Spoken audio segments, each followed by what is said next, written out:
नमस्कार.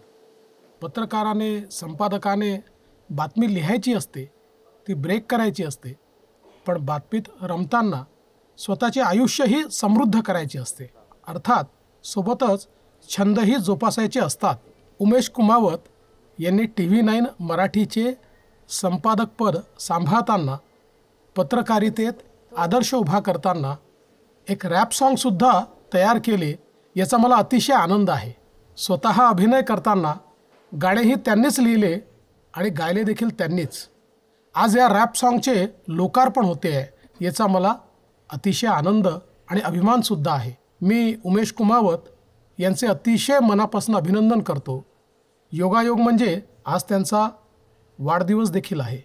मी त्यांना जन्मदिवसाच्या खूप खूप शुभेच्छा देतो. त्यांना उत्तम आरोग्य आणि दीर्घ आयुष्य चिंतितो. त्यांनी असेच गात राहावे आणि त्यातून स्वतःसोबतच इतरांची आयुष्य समृद्ध करावी, यासाठी त्यांना खूप खूप शुभेच्छा.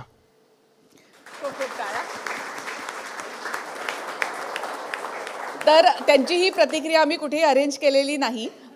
ज्यावेळेला इथे आधीच्या एका कार्यक्रमामध्ये हे गाणं लॉन्च करायचं असं ठरलं होतं, त्यावेळेला उमेश सरांनी देवेंद्रजींना सांगितलं होतं की गाणं आपण तिथे असं लॉन्च करणार आहोत.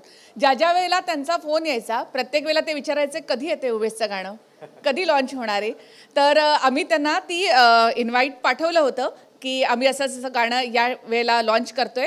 तर त्यांनी काल अचानकपणे सरप्राईज होता आमच्यासाठी सुद्धा की त्यांनी हा बाईट पाठवून दिला. ही माझी रिॲक्शन आहे असं म्हणून त्यांनी तो बाईट पाठवलेला आहे. खरं तर त्यांना आत्ता किती ते कामात आहेत, किती व्यस्त आहेत हे आपण समजू शकतो. मात्र त्यातूनही त्यांनी वेळ काढून सरांसाठी 2 शब्द या ठिकाणी ते बोलले.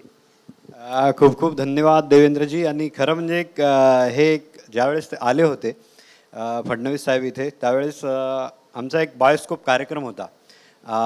2-4 महिने अगोदरची गोष्ट आहे.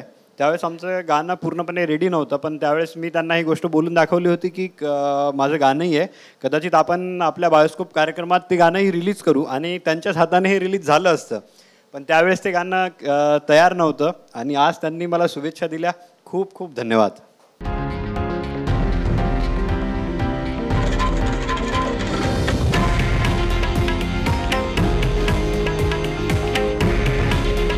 हे आहे देशातील नंबर 1 न्यूज नेटवर्क आणि आपण पाहत आहात TV9 मराठी.